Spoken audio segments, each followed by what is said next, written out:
Dear students, in last class we are already discussed about the tools of recombinant DNA technology. In that first tool we are already discussed, that is restriction endonuclease, and it is the DNA seizure. It is helps to cut the genes in that DNA. It is also called molecular seizure. More than 900 restriction enzymes that have been isolated from 320 strains of bacteria. More than 900 restriction enzymes ನಮ್ಮ already ಏನಿದೆ ರೀ isolated ಮಾಡಿದ್ವಿ ರೀ. So ಅದ್ರೊಳಗೆ ರೀ 230 strains ನಾವು ಏನು ಮಾಡಿದ್ವಿ ರೀ of bacteria we are used for that restriction endonuclease. Now next second one, cloning vector, that is gene taxis. Next ನಾವು ಏನು ಮಾಡ್ತೀವಿ ರೀ ಕಟ್ ಮಾಡಿದ್ಮೇಲೆ ನಮ್ಗೇನಾಯ್ತು ರೀ ಡಿ ಎನ್ ಎದ ಒಂದು ಇಲ್ಲಿ ನಾವು ಕಟ್ ಮಾಡಿದ್ವಿ D N A that is using the restriction endonuclease. ಆಮೇಲೆ ನಮ್ಗೆ ಏನಾಯ್ತು ರೀ ಒಂದು ಪೀಸ್ ಸಿಕ್ತು ರೀ. That piece is called desired cut piece of that D N A, that is gene. So ಅದನ್ನೇನು ಮಾಡೋದ್ರಿ ಇನ್ನು ನೆಕ್ಸ್ಟ್ ಈ ಜೀನನ್ನು ಇನ್ನು ಟ್ರಾನ್ಸ್ಫರ್ ಮಾಡಬೇಕಲ್ಲ ಆರ್ಗ್ಯಾನಿಸಮ್ದಾಗ, ಅದಕ್ಕಾಗಿ ನಾವು ಏನು ಬೇಕು ರೀ ಅದಕ್ಕೊಂದು ವೆಕ್ಟರ್ ಬೇಕು ರೀ. Vector is means carrier. ಈ ಜೀನನ್ನು ಇದ್ರೊಳಗೆ ಆ್ಯಡ್ ಮಾಡಿರಿ, ವೆಕ್ಟರ್ದಾಗ ಆ್ಯಡ್ ಮಾಡಿ ಇದನ್ನೇನು ಮಾಡ್ತೇವೆ ರೀ ನಾವು ನೆಕ್ಸ್ಟ್ ಆರ್ಗ್ಯಾನಿಸಮ್ದಾಗ ಟ್ರಾನ್ಸ್ಫರ್ ಮಾಡ್ತೀವಿ ರೀ.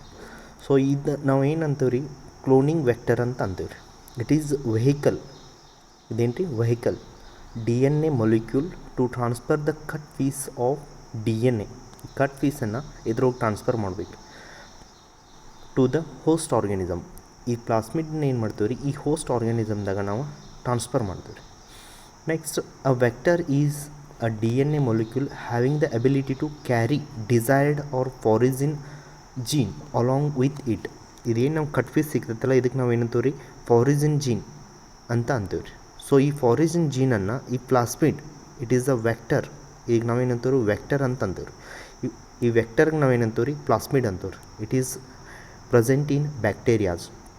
ಇದನ್ನು ತೊಗೊಂಡು ನಾವು ಏನು ಮಾಡ್ತೇವೆ ರೀ ಇಲ್ಲಿ ಇದನ್ನು ಕಟ್ ಮಾಡ್ಕೊಂಡು ಈ ಜೀನನ್ನು ಇಲ್ಲಿ ಅಟ್ಯಾಚ್ ಮಾಡ್ತೇವೆ ರೀ with the help of D N A ligase. D N A ligase it is the stitcher, enzyme Stitcher.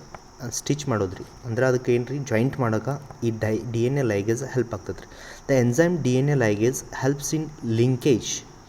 The cut piece of D N A links with plasmid. ಈ ಕಟ್ ಪೀಸ್ ಏನೈತಲ್ಲ ರೀ D N ಎದ ಅದನ್ನು ಇಲ್ಲಿ link ಮಾಡೋಕೆ plasmid D N A and form R D N A. ಅದನ್ನು ನಾವು ಇಲ್ಲಿ ಏನು ಅಟ್ಯಾಚ್ ಮಾಡ್ತಾವಲ್ಲ ಅದು ಏನಾಗ್ತದೆ ರೀ ಆರ್ ಡಿ ಎನ್ ಎ ಆಗಿ ನಮ್ಗೆ ಫಾರ್ಮೇಷನ್ ಆಗ್ತದೆ ರೀ. ಲಾಸ್ಟ್ ಡಯಾಗ್ರಾಮ್ ಐತ್ರಿ R D N A will be form. ಈ ಆರ್ ಡಿ ಎನ್ ಎ ಏನು ಮಾಡ್ತದೆ ರೀ ನೆಕ್ಸ್ಟ್ ಇದನ್ನು ನಾವು ಈ ಕೊಲೈ ಬ್ಯಾಕ್ಟೀರಿಯಾದಾಗ ಟ್ರಾನ್ಸ್ಫರ್ ಮಾಡ್ತೀವಿ ರೀ ಇನ್ ದ ಹೋಸ್ಟ್ ಆರ್ಗ್ಯಾನಿಸಮ್. ಅವಾಗ ಏನಾಗ್ತದೆ ರೀ it multiplies, it creates multiple copies by using the polymerase enzyme. ಈ ಮಲ್ಟಿಪಲ್ ಕಾಪೀಸ್ ಆಗಿ ಏನಾಗ್ತದೆ ರೀ ಇದು ಆ ಎನ್ಸೈಮ್ ಏನು ಮಾಡ್ತದೆ ರೀ ಆರ್ ಡಿ ಎನ್ ಎ ಇದ್ರೊಳಗೆ ಟ್ರಾನ್ಸ್ಫರ್ ಮಾಡಿದಾಗ ಈ ಕೊಲೈದಾಗ ಅದು ಮಲ್ಟಿಪಲ್ ಆಗಿ ಅದೇನು ಮಾಡ್ತದೆ ರೀ ಮತ್ತು ಅಗೈನ್ ಅದು ಮಲ್ಟಿಪಲ್ ಆಗಿ ಮತ್ತು ಪ್ರೊಡ್ಯೂಸ್ ಮಾಡೋಕ್ಕೆ ಹಿಡಿತೈತೆ ರೀ. So this process is called restriction endonuclease. ಒಂದು ಡಯಾಗ್ರಾಮ್ ಐತೆ ರೀ ನೆಕ್ಸ್ಟ್. ಸೊ ಇಲ್ಲಿ ಡಯಾಗ್ರಾಮ್ದಾಗ ನೋಡಿರಿ it is the foreign D N A. DNA is double stranded structure. It having various nucleotides, base pairs are present in that double stranded DNA structure. ಇದ್ರೊಳಗೆ ಏನು ಮಾಡ್ತೀವಿ ರೀ ನಾವು ಪರ್ಟಿಕ್ಯುಲರ್ ಡಿ ಎನ್ ಎನ cut ಮಾಡ್ತೀವಿ ರೀ by using the R E N restriction endonuclease enzyme. Cut piece ಅವಾಗ ನಮ್ಗೆ ಏನಾಗ್ತದೆ ರೀ ಸಿಗ್ತತಿ. This is the vector D N A. ಇದೇನು ರೀ vector D N A that is plasmid. ಈಗ ನಾವೇನಂತೀವಿ ರೀ ಪ್ಲಾಸ್ಮಿಡ್ ಅಂತವ್ರಿ. It is available in bacterias. ಇದನ್ನೇನು ಮಾಡ್ತೇವೆ ರೀ ನಾವು ಕಟ್ ಮಾಡ್ಕೋತೇವೆ ರೀ ಒಂದು ಸೈಡ್. ಕಟ್ ಮಾಡ್ಕೊಂಡು ಅವಾಗ ಏನು ಮಾಡ್ತೇವೆ ರೀ this D N A cut piece of D N A joint here. ಅದನ್ನು ಜಾಯಿಂಟ್ ಮಾಡ್ತೇವೆ ರೀ by using the D N A ligase. Ligases join foreign D N A to the plasmid. ಈ ಪ್ಲಾಸ್ಮಿಡ್ಗೆ ಈ ಡಿ ಎನ್ ಎನ ಏನು ಮಾಡ್ತೇವೆ ರೀ ಜಾಯಿನ್ ಮಾಡ್ತೇವೆ with the help of ligase that is D N A ligase. After that this R D N A ಇದೇನಾಯ್ತು ರೀ ಇದು restriction R D N A ಆಯಿತು. ಇದನ್ನು ಏನು ಮಾಡ್ತೀವಿ ರೀ next it is transformation to the E coli that is Escherichia E coli bacteria. ಇದನ್ನೇನು transfer ಮಾಡಿದ್ಮೇಲೆ ಇಲ್ಲಿ ಏನಾಗ್ತದೆ ರೀ, ಮಲ್ಟಿಪಲ್ ಕಾಪೀಸ್ ನಮ್ಗೆ ಸ್ಟಾರ್ಟ್ ಆಗ್ತಾವೆ ರೀ. That is multiplication of that DNA will be takes place. ಅವಾಗ ನಮ್ಗೆ ಏನಾಗ್ತದೆ ರೀ, ಮಲ್ಟಿಪಲ್ ಕಾಪೀಸ್ ಅಲ್ಲಿ ಕ್ರಿಯೇಟ್ ಆಗ್ತಾವೆ ರೀ. It creates the multiple copies using polymerase enzyme. ಈ ಪಾಲಿಮರೇಸ್ ಎನ್ಸೈಮ್ ಅಂತ ಏನು ರೀ ಈ ಆರ್ಗ್ಯಾನಿಸಮ್ದಾಗ ಪ್ರೆಸೆಂಟ್ ಇರ್ತದೆ, ಅದು ಯೂಸ್ ಮಾಡಿ ಮಲ್ಟಿಪಲ್ ಕಾಪೀಸ್ ಏನಾಗ್ತಾವೆ ರೀ ಪ್ರೊಡ್ಯೂಸ್ ಮಾಡೋಕ್ಕೆ ಹಿಡಿತೈತೆ ರೀ. So this is the process of diagrammatic representation of recombinant DNA technology. ಈಗ ನಾವು ಏನಂತೀವಿ ರೀ, ರಿಕಾಂಬಿನೆಂಟ್ DNA ಟೆಕ್ನಾಲಜಿ ಅಂತ ಅಂತೇವೆ ರೀ. ಸೊ ಗೊತ್ತೈತಲ್ಲ ರೀ, ಇಲ್ಲಿ ನಾವು ಏನು ಮಾಡಿದ್ವಿ ರೀ, ಫಸ್ಟ್ DNA ಕಟ್ ಮಾಡ್ಕೊಂಡೀವಿ ರೀ. ಸೊ ಡಿಸೈರ್ಡ್ DNA ನಾವು ಯಾವುದು ಆ ಪರ್ಟಿಕ್ಯುಲರ್ ಕ್ಯಾರೆಕ್ಟರ್ನ ಒಂದು ಬೇರೆ ಆರ್ಗ್ಯಾನಿಸಮ್ದಾಗ ಟ್ರಾನ್ಸ್ಫರ್ ಮಾಡೋದು. ಈ ಆರ್ಗ್ಯಾನಿಸಮ್ DNAದಾಗ ನಾವು ಪರ್ಟಿಕ್ಯುಲರ್ಲಿ ಆ ಜೀನ್ ಎಲ್ಲೈತಂತ ನಾವು ತಿಳ್ಕೊಂಡು ಏನು ಮಾಡ್ತೀವಿ ರೀ, by using the DNA scissor, that is restriction endonuclease use ಮಾಡಿ ಕಟ್ ಮಾಡ್ಕೋತೀವಿ ರೀ ಆ ಪರ್ಟಿಕ್ಯುಲರ್ ಪಾಯಿಂಟ್ದಾಗ ರೀ with the help of REN. ಅದು ಕಟ್ ಮಾಡಿದ್ಮೇಲೆ ದ DNA ಡಬಲ್ ಸ್ಟ್ಯಾಂಡರ್ಡಾಗಿ ಕಟ್ ಆಗಿಬಿಡ್ತದೆ ರೀ. ಆ ಡಬಲ್ ಸ್ಟ್ಯಾಂಡರ್ಡ್ ಏನು ಮಾಡ್ತೀವಿ ರೀ, it is the vector DNA that is plasmid. ಪ್ಲಾಸ್ಮಿಡ್ನ ಈ ಕಟ್ ಪೀಸ್ನ ಏನು ಮಾಡ್ತೀವಿ ರೀ, ಇಲ್ಲಿ ಜಾಯಿಂಟ್ ಮಾಡ್ತೀವಿ ರೀ. ಆ ಕಟ್ ಪೀಸ್ನ ಜಾಯಿಂಟ್ ಹೆಂಗೆ ಮಾಡ್ತೀವಿ ರೀ, by using the molecular stitcher that is DNA ligase use ಮಾಡಿ ಸ್ಟಿಚ್ ಮಾಡ್ತೀವಿ ರೀ. ಇದನ್ನು ಏನು ಮಾಡ್ತೀವಿ ರೀ, ಪ್ಲಾಸ್ಮಿಡ್ನ ಇದ್ರೊಳಗೆ ಈ ಕೊಲಾಯಿದಾಗ ಟ್ರಾನ್ಸ್ಫರ್ ಮಾಡ್ತೀವಿ ರೀ, ಇಶ್ಚರಿಷಿಯಾ ಈ ಕೊಲಾಯಿದಾಗ. ಅವಾಗ ಏನಾಗ್ತದೆ ರೀ, ಇಟ್ ಕ್ರಿಯೇಟ್ಸ್ ಮಲ್ಟಿಪಲ್ ಕಾಪೀಸ್. ಇದು ಕ್ರಿಯೇಟ್ ಏನು ಮಾಡ್ತದೆ ರೀ, ಮಲ್ಟಿಪಲ್ ಕಾಪೀಸ್ ಕ್ರಿಯೇಟ್ ಮಾಡ್ತದೆ ರೀ by using the polymerase enzyme. Polymerase enzyme use ಮಾಡಿ ಮಲ್ಟಿಪಲ್ ಕಾಪೀಸ್ ಏನಾಗ್ತಾವೆ ರೀ ನಮ್ಗೆ ಅಲ್ಲಿ ಸಿಗ್ತಾವೆ ರೀ. ಸೊ ನೆಕ್ಸ್ಟ್ ಕಾನ್ಸೆಪ್ಟ್ ರೀ, ಪ್ಲಾಸ್ಮಿಡ್ಸ್. ಆಲ್ರೆಡಿ ಪ್ಲಾಸ್ಮಿಡ್ಸ್ ಅಂದ್ರೆ ಏನು ಗೊತ್ತೈತಲ್ಲ ರೀ, those are vectors R vehicles for carrier that particular desired gene. It is available in the bacteria of the cytoplasm. So the structure nodonri, it is very important for exams also. The plasmids, it is extra chromosomal small circular closed double stranded DNA having the capacity to self replication and present inside the cytoplasm of certain bacteria. So it is present in the cytoplasm of certain bacteria. The plasmids are extra chromosomal small circular closed double stranded DNA having the capacity to self replication. So Leiderberg in 1950 first he coined the term plasmid. So plasmid na first identify ಮಾಡಿದವರು ಯಾರು ರೀ, ಲೈಡರ್ಬರ್ಗ್ in 1950. Next in that the plasmids are two types. The PBR 322, the plasmid developed by Bolivar and Rodriguez, that is using the strain number 322. So ಅದಕ್ಕಾಗಿದ್ದರ ಹೆಸರೇನ್ರಿ, PBR 322. Next one PUC 18, the plasmid from University of California by using the strain number 18. So these plasmid numbers are based on that strain and also based on that using that bacterias. So plasmid structure ಹೆಂಗೈತೆ ನೋಡೋಣ ರೀ. The plasmids are also called gene taxis and are ideal for gene transfer because the plasmids are easily available in bacteria. So easily these plasmids are available in various bacterias. It is easy to grow in natural medium. So ಇದು natural ಮೀಡಿಯಮ್ದಾಗ ನಾವು ಏನು ಮಾಡ್ಬೋದು ರೀ, grow ಮಾಡ್ಬೋದು. So bacterias are naturally growth ಮಾಡ್ಬೋದು. So next they are having very small size of, that is size is about 2 to 50 kb. So next point, they have self replicating capacity. So self replicating ಏನಾಗ್ತಾವ್ರಿ, multiple copies ಆಗಿ formation ಆಗ್ತಾವ್ರಿ because of the presence of ori point. ಅದ್ರೊಳಗೆ ಏನು ತೋರಿ, ಆ circular plasmid ಸ್ಟ್ರಕ್ಚರ್ದಾಗ ಓರಿ points ಅಂತ ಇರ್ತಾವ್ರಿ. ಸೊ ಆ ಓರಿ ಪಾಯಿಂಟ್ಸ್ದಿಂದ ಏನಾಗ್ತದೆ ರೀ, ಸೆಲ್ಫ್ ರಿಪ್ಲಿಕೇಟಿಂಗ್ ಕೆಪಾಸಿಟಿ ಆ ಪ್ಲಾಸ್ಮಿಡ್ ಅದರೊಳಗೆ ಐತೆ. So next point, the plasmid possesses many restriction sites. ಪ್ಲಾಸ್ಮಿಡ್ದಾಗ ರೀ ಆ ಸ್ಟ್ರಕ್ಚರ್ ನೋಡಿದಾಗ ಅಲ್ಲಿ ಭಾಳಷ್ಟು ನಮ್ಗೆ ಏನಾಗ್ತಾವೆ ರೀ, ರಿಸ್ಟ್ರಿಕ್ಷನ್ ಸೈಟ್ಸ್ ಕಾಣ್ತಾವ್ರಿ, which is code for different REN. So ಅಲ್ಲಿ ಡಿಫ್ರೆಂಟ್ ಕೋಡ್ ಸಲುವಾಗಿ ರೀ. So REN or restriction endonucleases. So next one, plasmid possesses antibiotics resistance genes. So plasmids ಏನು ಮಾಡ್ತಾವ್ರೆ, antibiotics and also resistance genes that is molecular makers. Those are called molecular makers. Next first one ನೋಡೋಣ್ರಿ, ಯಾವುದ್ರಿ, plasmid PBr322. This plasmid is isolated from E. coli bacteria. So ಇದನ್ನು ಎಲ್ಲಿಂದ isolate ಮಾಡಿದ್ದಾರೆ ಅಂದ್ರೆ ರೀ, ಇಶ್ಚೆರೀಷಿಯಾ E. coli ಬ್ಯಾಕ್ಟೀರಿಯಾದಿಂದ ಈ PBr322ನ ಐಸೋಲೇಷನ್ ಮಾಡಿದ್ದಾರೆ.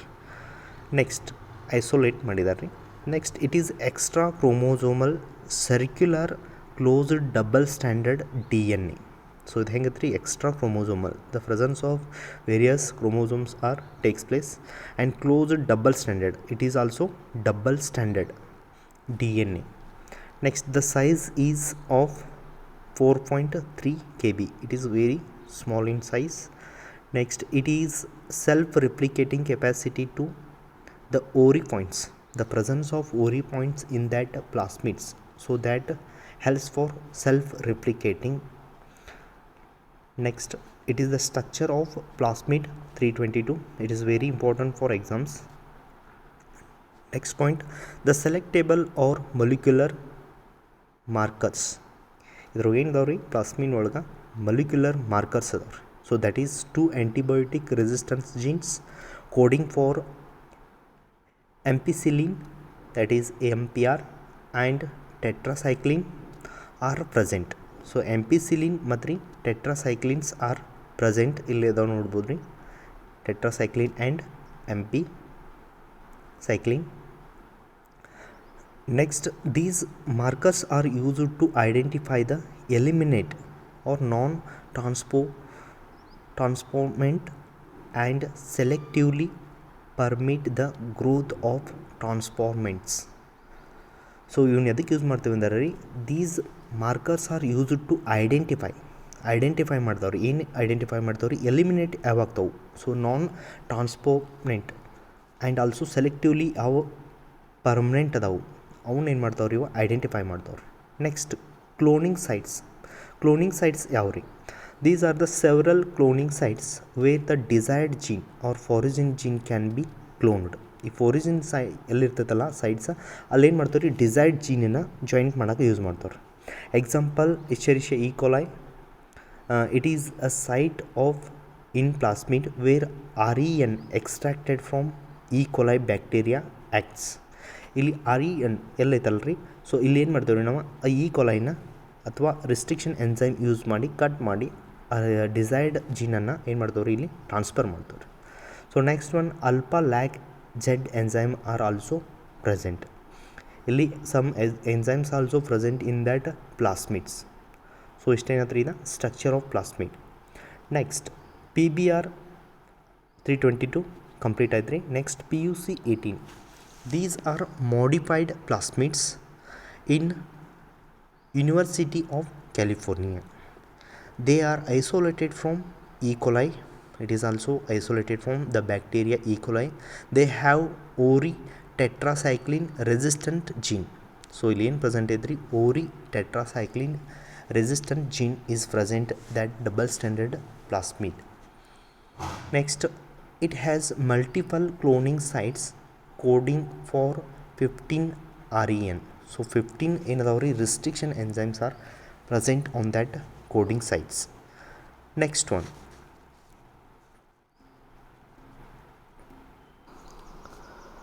so next ರೀ, components of host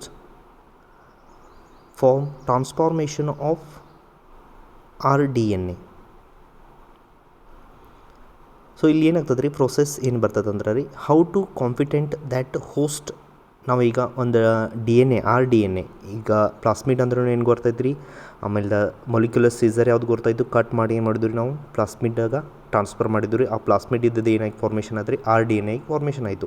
ನೆಕ್ಸ್ಟ್ ಈ rDNAನ ಒಂದು ಹೋಸ್ಟ್ದಾಗ ನಾವು ಟ್ರಾನ್ಸ್ಫರ್ ಮಾಡಬೇಕು. ಆ ಟ್ರಾನ್ಸ್ಫರ್ ಮಾಡಬೇಕಾದ್ರೆ ಕೆಲವೊಂದಿಷ್ಟು ಪ್ರೊಸೆಸ್ ಅದಾವೆ ರೀ. ಆ ಪ್ರೊಸೆಸ್ ಯಾವಂದ್ರೆ ರೀ, first one cold, that is calcium chloride heat treatment. Here the host cell bacteria are made competent to take up DNA by treating them with cold calcium chloride solution. So so ಅದು competent ಅಂದ್ರೆ ಏನು ರೀ, ಅದು ಯೋಗ್ಯತೆ ಪಡ್ಕೋಬೇಕಾದ್ರೆ ಅದನ್ನು transfer ಮಾಡಿದ್ಮೇಲೆ ಅಲ್ಲಿ processes correct ಆಗಬೇಕಾದ್ರೆ ಏನು ಮಾಡ್ಬೇಕು ರೀ, here the host cell that is bacteria are made component to take up DNA by treating them with cold calcium chloride solution followed by heat shock ಜೊತೆ ಏನು ಮಾಡಬೇಕು ರೀ, ಅದನ್ನು ಕೋಲ್ಡ್ ಕ್ಯಾಲ್ಸಿಯಂ ಕ್ಲೋರೈಡ್ ಜೊತೆ ಟ್ರೀಟ್ ಮಾಡಬೇಕು. And next then putting them back into ice, ಅದನ್ನು ಮತ್ತೆ ಏನು ಮಾಡಬೇಕು ರೀ, ಐಸ್ ಒಳಗೆ ಆ್ಯಡ್ ಮಾಡಬೇಕು. It results in destabilization of cell membrane and development of force in that. So ಇದು ಮಾಡಂತಲೇ ಏನಾಗ್ತಾವೆ ರೀ, ಆ small force are present formation ಆಗ್ತಾವೆ ರೀ. ಅಲ್ಲಿ small force means small holes are forms on that bacteria. It results in migration of recombinant plasmid into host cell.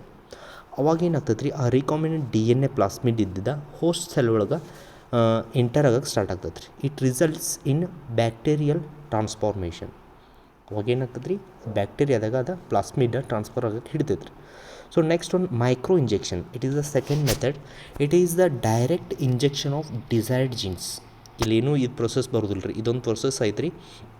ಆಮೇಲೆ next one ಅದ್ರಿ micro injection.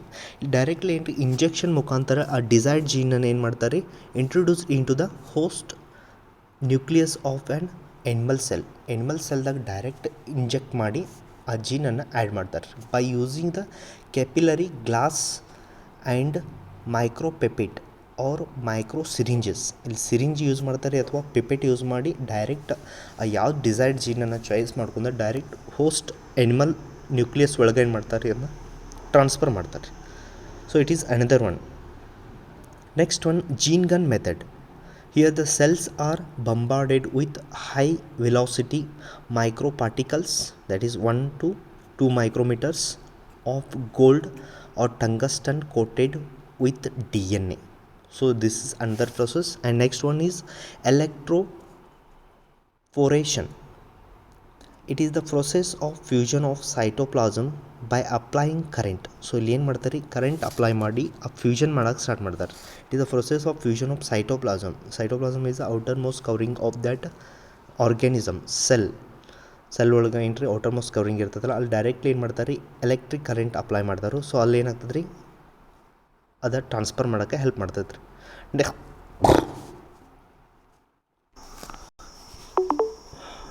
Next one, disarmed pathogen. Here the disarmed pathogen vectors which when allowed to infect the cells.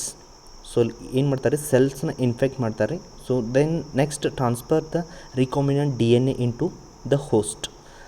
ಅದು disarmed pathogen entry ಏನು ಮಾಡ್ತಾರೆ ರೀ, here the desired disarmed pathogen vectors use ಮಾಡ್ಕೊಂಡು ಅಲ್ಲೇನು ಮಾಡ್ತಾರೆ, ಆ ರಿಕಾಂಬಿನೆಂಟ್ DNA ಅಲ್ಲಿ ಟ್ರಾನ್ಸ್ಫರ್ ಮಾಡೋ ಸಲುವಾಗಿ ಅಲ್ಲಿ ಇನ್ಫೆಕ್ಟ್ ಮಾಡ್ತಾರೆ cell. So this is another process. Next one that is bio reactor. It is very important for exams. It is the vessel design to carry out biological reactions using micro organisms under controlled condition. So in that simple treated tank bioreactor and spurged treated tank bioreactor. So these are two types. So bioreactors are two types: simple stirred tank bioreactors and spurged treated stirred tank bioreactors. So these are two are more important. Diagram also important for examination. So it is the simple stirred tank bioreactor, it is spurged stirred tank bioreactors. Next, these processes will be comes under next concept, the process of rDNA technology. So we have already learned that first isolation of DNA or gene. First we isolated the DNA in that particular desired gene.